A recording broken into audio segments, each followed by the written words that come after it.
greatest fruit in the tree of knowledge is to know the difference between good and evil. But the other thing, if you think about that statement, Plato believed that there is a knowledge of good that one can acquire. And I don't know, like the more I think about it, he's right. That is the greatest fruit, but it is not acquired. You cannot acquire it. There is no ultimate knowledge of what is good.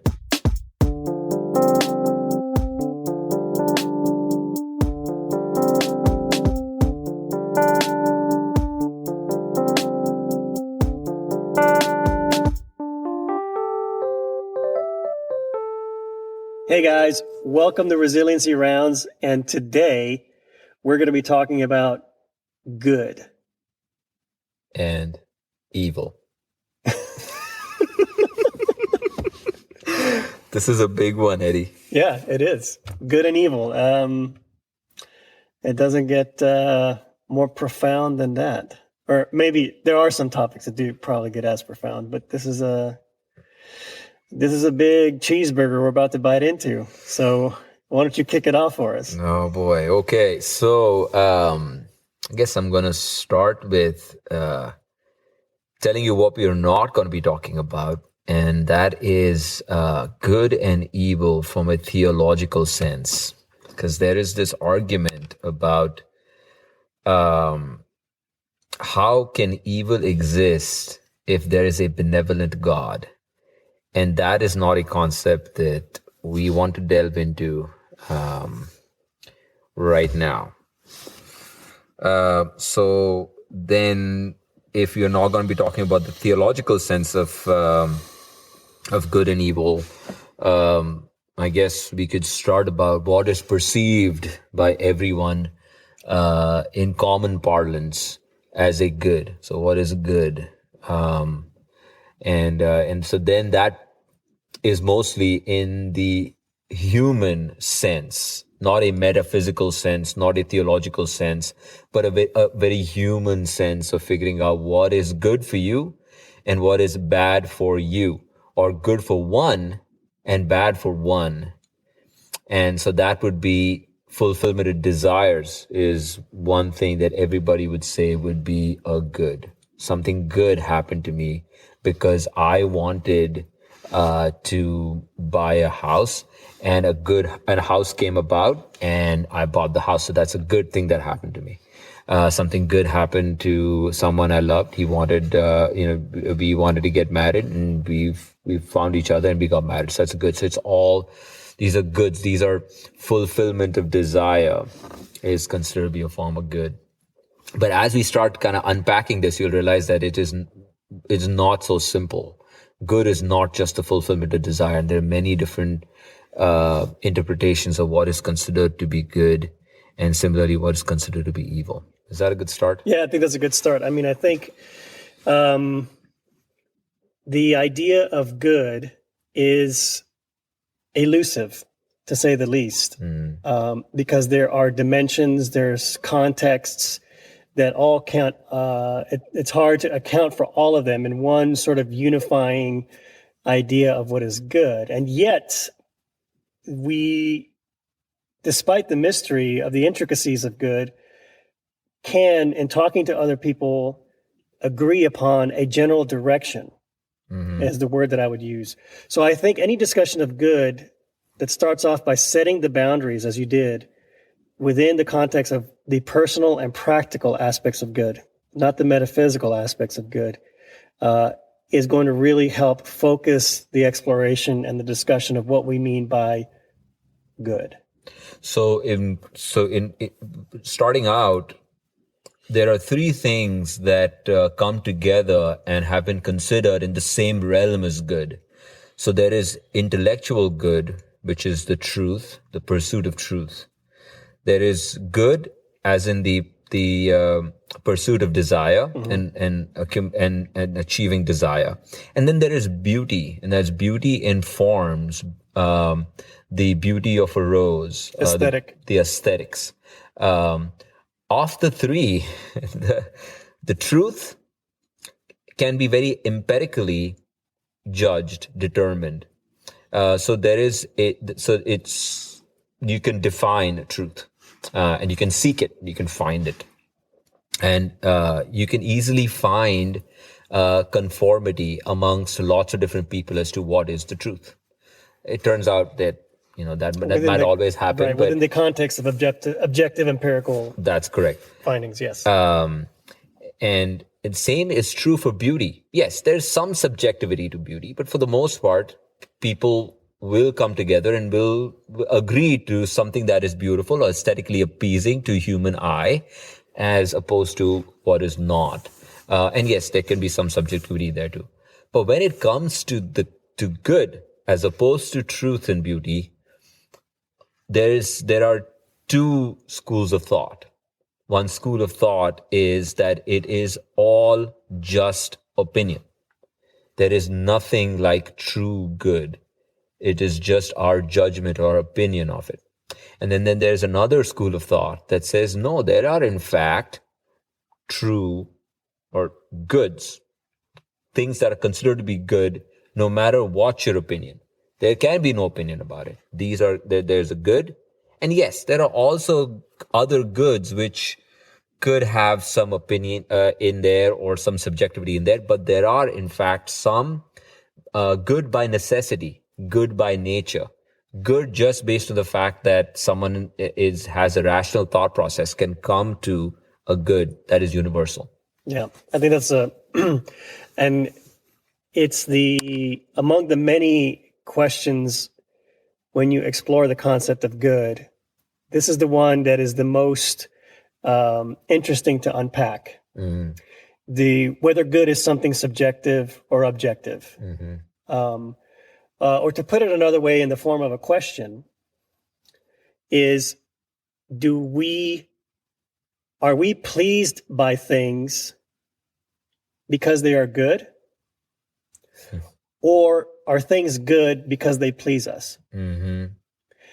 Think about that question deeply and realize that these are two parallel questions that may not overlap depending on how you conceive of them, because not everything that pleases us is good.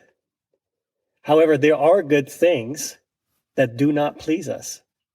And so how you fit the idea of desire and pleasure in an overall framework, a conceptualization of good, is very tricky, because at the heart of it, we started off this conversation by stating that while good has sort of elusive qualities to it, there is a natural sense amongst people about what things are good and what things are not.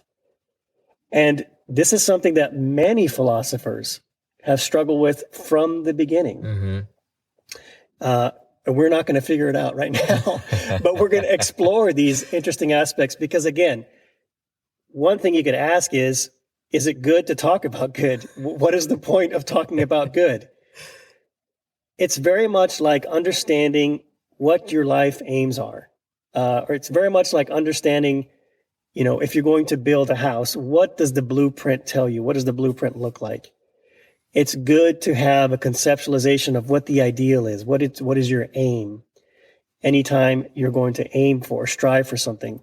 So while you should not hope to completely answer the problem, the questions, the elusiveness of good, it is worth doing, because it allows you to have a clearer picture of what your aim is, and to examine your thoughts and your actions and the objects of your desire through a much clearer lens. So what you're trying to say, Eddie, essentially is that the reason why we need to know what is good and what is evil is because we ultimately want to achieve a good life, eudaimonia.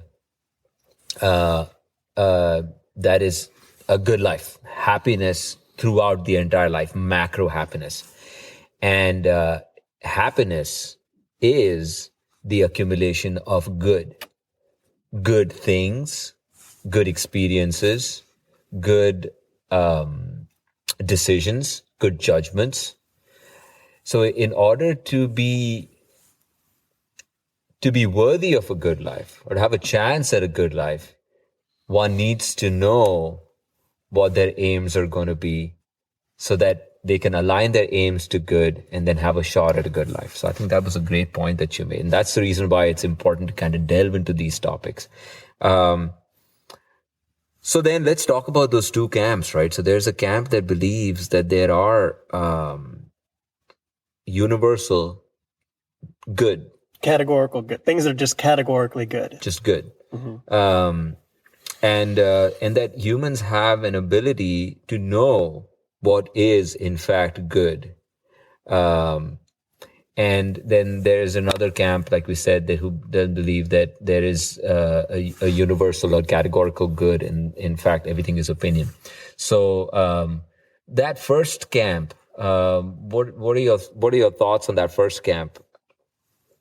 So again, so just to unpack the two camps, so we have one camp that says that there is a categorical good, despite your opinions about it, and then there's another camp that says that good is simply what we deem to be good, that it's subjective. And probably the best way to explore, or one of the ways that you can explore this dichotomy, is when it comes to moral questions. So you're saying essentially morality plays a part in good.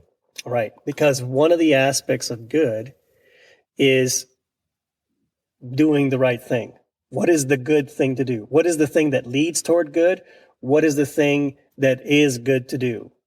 And those are actually two different things depending on the context. The good thing to do may not always necessarily be the thing that results in what you could understand as an immediately good result. But you may also undertake actions that at the face of them don't seem to be good, don't seem to be right, but they have good consequences. So then, this may also fall into that second category as well, right? Because the only time that good would feature in human life is when an action is about to be taken. So that is a different kind of good, as opposed to saying that something that's perceived to be good, but there's no action that was taken. Like I have a car that I like, so that's a good thing. As opposed to I do an act, I perform an act, and in performing that act, I actually do something good for someone else. Right. Correct? And here what we're running into is we're now running into the elusiveness of categories and characterizations of good. And so I think it's good to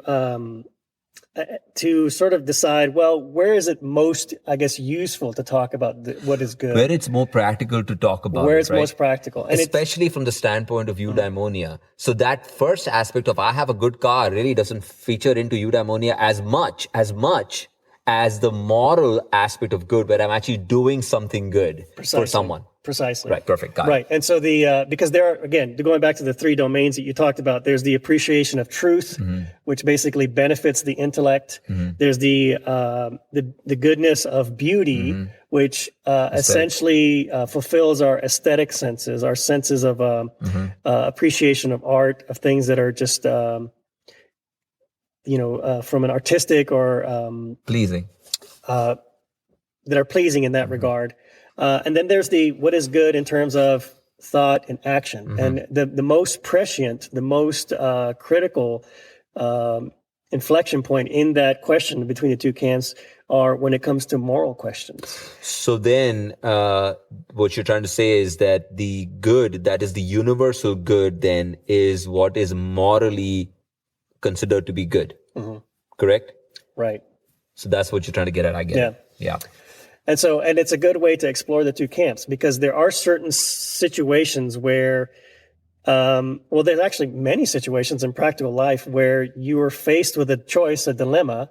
A moral dilemma. And you instinctively will want to do good. You will want to do, quote unquote, the right thing. And a moral dilemma is basically, it's not a choice between a good and a bad. It's a choice between two goods. You have to choose one or two goods, Right, or the or choice of two evils, and choice you got of to two choose the lesser evils. of the two evils. Right. Yeah. And so then what we would want to do is not make the mistake of choosing something that is apparently good, Right. but not actually truly good. Right. And Real good as opposed to apparent good. Right. And again, this is why, again, see, these categories do overlap and spill into one another. But if you're facing a moral dilemma, you will want to base that decision on valid, truthful information. And so then here we have sort of a dovetailing between the truth of the items that are informing the intellectual decision-making process. So the beauty of truth, the goodness of truth adds to this process. But be that as it may, facing a moral dilemma, most people, if they're choosing between two evils, will choose the lesser of two evils, even though if after the fact they realize that that is a mistake, that person is not deliberately choosing evil. They're choosing what is apparently good to them. And so there's always this streak of reasoning behind the deliberation of what is good, which is everybody's in their minds doing what they think is good, what is apparently good to them. Now, they may find later on that it was just an appearance of good and it was actually not an actual good thing and there was a mistake that was made. And therein lies the messiness of life, is that we make decisions based off of items that are either limited in the goodness of truth in terms of the information or the worldview that we had to make that decision, or we made a decision based on the apparent goodness or a goodness that was simply apparent, but not actually fundamentally categorically good. Man, I think that statement right there, or the series of sentences that you spoke, I think kind of sums this whole thing up beautifully. So, real good versus apparent good. Right. And in a way, you could have called this episode not good and evil, but apparent good versus good. real good. Right. Because really, to find people who want to do evil, I mean, that is not what we're concerned about, right? There's in the end, it's sort of, we stumble into evil, right? Right. And so, because right. But that also talks about the two camps. So the one camp that talks about real good exists. The other camp says that, no, there's no real good. It's all, subjectivity. So they're all apparent goods. And what you brought out very eloquently essentially is that if you always seek and look for and try to adhere to what you believe to be real good, yes, there are times when you may fool yourself, not realize that what you're going for is an apparent good and that you missed the real good. But even then, you were trying to go for the real good. Mm-hmm.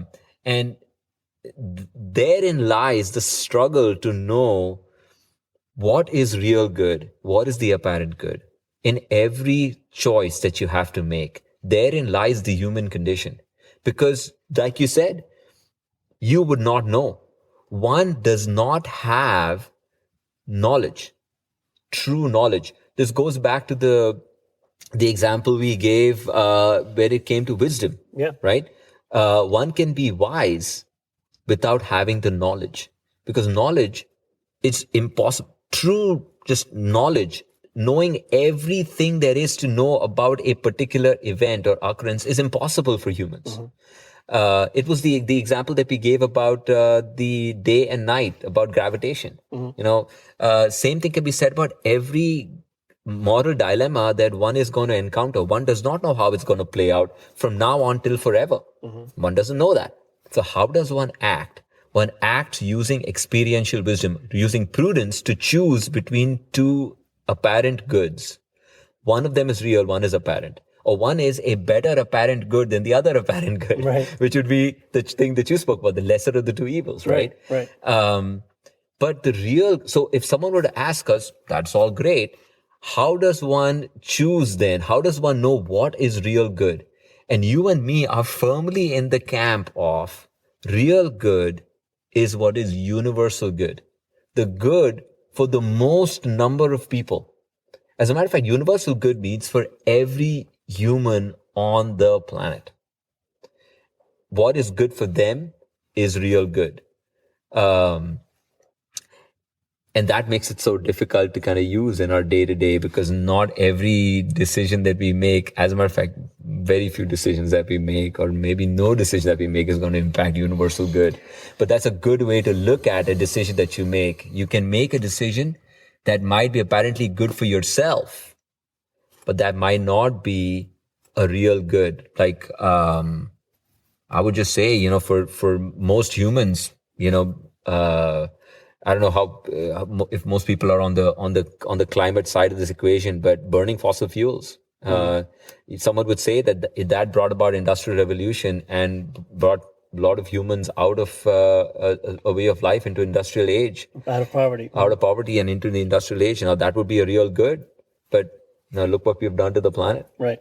With it. So then, is that truly a real good? Yeah. And so what you've done is, again, the elusiveness, and basically the concept of good, you can really think of it as just sort of this tangle of tensions, is the only way I can describe it, because there is a tension between whether we are defining what is good or whether good exists regardless of our opinion, and we have to discover it.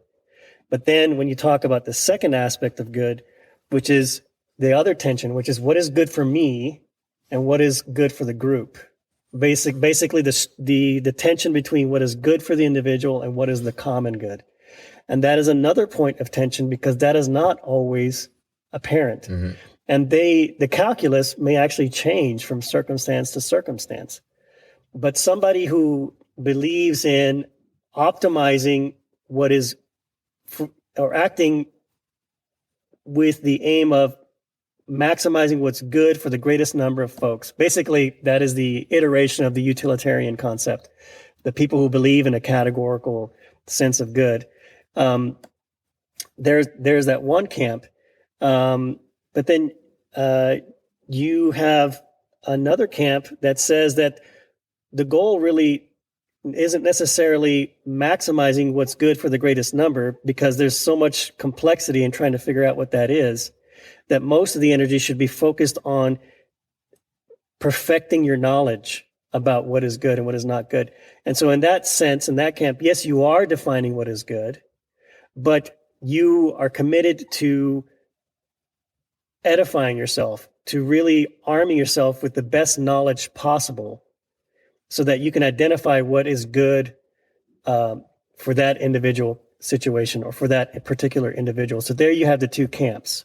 So you have the one camp that has a categorically defined good that they come into the situation armed with, and they're going to, no matter what, they're going to do what conforms with that. Then you have the other camp, the utilitarian camp, that has more of a consequential view of it, of the moral dilemma. They're going to act on the consequence, and they're going to say, I'm going to do whatever maximizes the greatest good for the greatest number of folks. So there you have the two camps. The complexity in all of this is the fact that depending on the context, either one of those two things could seem totally wrong at the surface. They could both look like apparent goods, but they can also be real goods. You just don't know.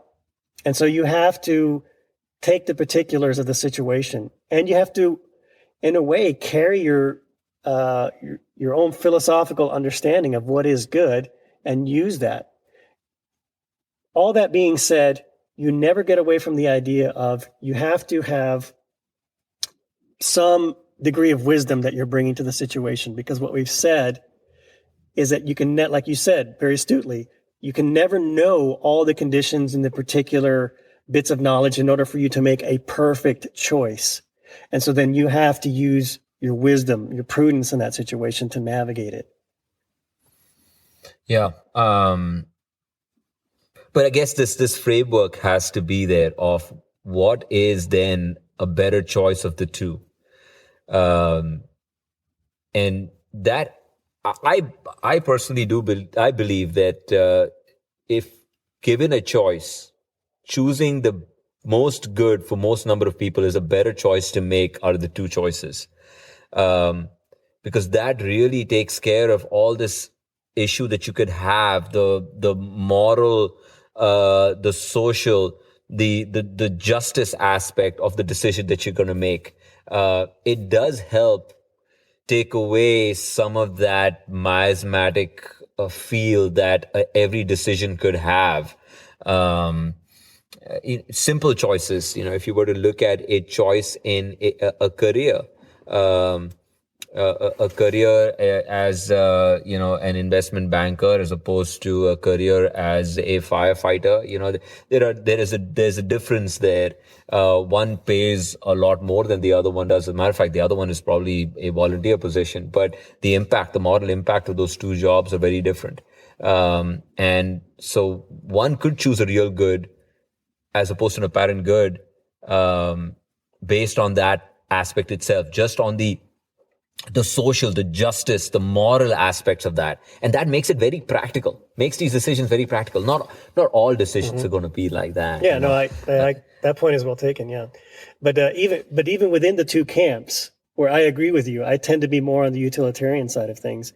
There's the complexity of these ideas, though, is that there's always situations where that is actually, that's not obviously the prescriptive approach, right? The prescriptive approach may not be by society. Right. Usually, ideally, in situations that have a lower degree of ambiguity, yes, a utilitarian approach would make sense.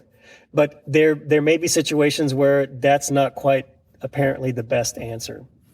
Now, when we say utilitarian, you have to also be careful, because what we are talking about is actually more of an Aristotelian theory of what utilitarianism is, because this is, the summum bonum or the eudaimonia, the universal good is actually more of an Aristotelian theory, because you could, one could talk about utilitarianism and also talk about, individual sense of happiness, which, accumulation of the resources for a person would bring about happiness for that person. We're not necessarily talking about that. We're not talking about individual. Right. And so fulfillment of desire as a good. Right. And you can unpack those two camps. Right. Yes. And so you've got so you're right. So there is convergence between Aristotle's ideas and the utilitarian philosophical ideas, but they're not actually the same. They're not the same. They do converge and they do harmonize in some respects, but Aristotle's idea was really aiming toward the ultimate good, right? The summum bonum, and really just to define what that is, and then really just orienting all thought, action, and behavior toward that end. Right. Whereas the utilitarians were a little bit more prescriptive in the formulaic calculus of what Bentham said was, doing the greatest good for the greatest number of people, and really doing, everything to fulfill that that imperative is what right. But there's an overlap there. But again, I was not necessarily talking about utilitarianism as to be in the apparent goods part. Right, I was actually talking about utilitarianism as opposed to what Aristotle said in actually the real good part. Right. Because from a practical standpoint, you need to have some scaffolding on which you're going to stand. To make a decision like that of what is an apparent good and what's a real good, you got to define for yourself what a real good is. And it's very difficult to do because for all the stuff that we discussed. Right. And so you got to find some. So if there is one real good that I'm going to hold on to, is going to be this real good that is the good for all, for as many people as possible. That's going to be a real good. Yeah. As opposed to an individual good or an apparent good for me. And yes, there are going to be times that I'm going to choose goods for me as opposed to society, but I'll know at that point that that's what I'm doing. And I can go into that situation saying, you know what? This is not going to add to eudaimonia. As a matter of fact, this particular decision I'm making is probably not going to make me feel good down the line. But at least I would know that going in, and I wouldn't be fooling myself doing that. Yeah. So that, because this is what Socrates had said. This is what, you were talking about, that every person, I should say, goes through life thinking that they're doing good. Everybody wants to believe what they're doing is good, that they led a good life. They did the right things. They do bad things. Just they don't realize that what they've done is bad. They think what they're doing is good. And if they were to realize what they were doing is bad, they would actually change course. But they don't come to that realization. So that nobody really truly deliberately chooses to do evil. It's just not in our nature. It's just not in our nature. And so then you can ask yourself, then what led to these, genocides and all this is horrible, evil atrocities have happened. Does one truly believe that those people who orchestrated that felt that they were doing a good? Think about that. As a matter of fact, yes. In their minds, they actually thought that they were doing good. And it's so easy. And failed spectacularly. Oh, yes. We failed spectacularly, but there's no question, right? Because... or the other way to say it is the clearness that none of them thought that they were doing evil, right? They were working under delusion, but they had convinced themselves of they could justify the evil. Right. See, they thought that they were in a moral dilemma, right? And they were in a moral dilemma, choosing between two evils and two goods. That kind of moral dilemma. Sometimes they weren't even any sort of moral dilemma. They actually thought it was a choice between good and evil. And so they justified the evil acts because in their mind they thought they were doing something good. Now, obviously, that is wrong. Bringing about genocide is just horrible. And what is that? So what leads a person to do that? How is it if we believe that humans know, inside of them, every human being knows what is good and evil. How can then someone go on and orchestrate something this bad? How does that happen? And that is the concept of apatheia, of willful ignorance. You've heard about this, right? People are in a crowd and they're like, I did this act. I participated in the riot because I don't know what happened. There was suddenly something changed in the crowd and we all went ahead and did something which we were all ashamed of doing. And that is this willful ignorance. And that's what we want to avoid ourselves, being led by the crowd, being led by society. Yeah. And one of the ways of doing that is to actually understand this concept of good and evil. We are preventing apatheia, preventing willful ignorance. Right. By going down this path. And I think that's why this is very critical to discuss it. Yeah. It is very miasmic as opposed to something like courage and temperance and wisdom to talk about. But it's very important. Yeah. And it's the, right, isn't it Plato said that this is the most important fruit of the tree of knowledge, right? The greatest fruit in the tree of knowledge is to know the difference between good and evil. But the other thing, if you think about that statement, Plato believed that there is a knowledge of good that one can acquire. And I don't know, the more I think about it, he's right, that is the greatest fruit, but it is not acquired. You cannot acquire it. There is no ultimate knowledge of what is good. It's not possible for humans. At least I know it's not possible for me. Yeah. So then I have to take the Aristotelian viewpoint on this, which is that, no, you're not, there is subjectivity here. You're not going to know everything there is to know about what a good life is, or of what good is.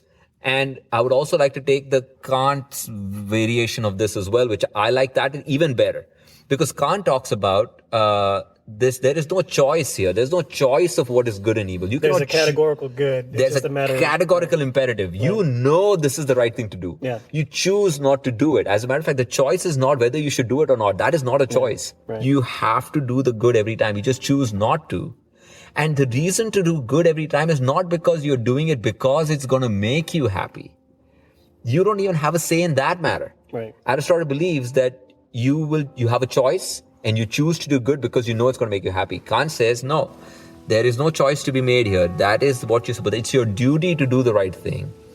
And that is the only reason to do it is because it makes you worthy of happiness. Whether you get happiness or not is not in your hands.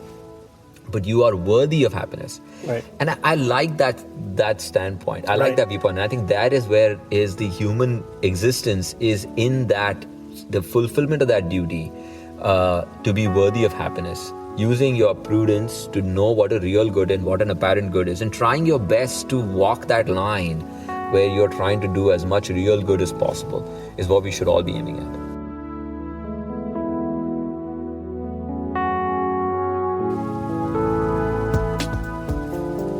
Would it be good to end the episode now? I think so. I think it would be good to end the episode now. That'd be real good. Don't forget to look us up and subscribe to our podcast and leave us an honest 5-star rating. But really, at this point, any feedback would be greatly appreciated. And as always, we will include relevant information in our show notes wherever possible. So we have a Twitter handle, we have a Facebook page, we also have our Gmail account, resiliencyrounds@gmail.com. So shoot us some questions, give us some feedback there, and we'll be happy to get back in touch with you. All right, guys. Until next time. Yeah, thank you.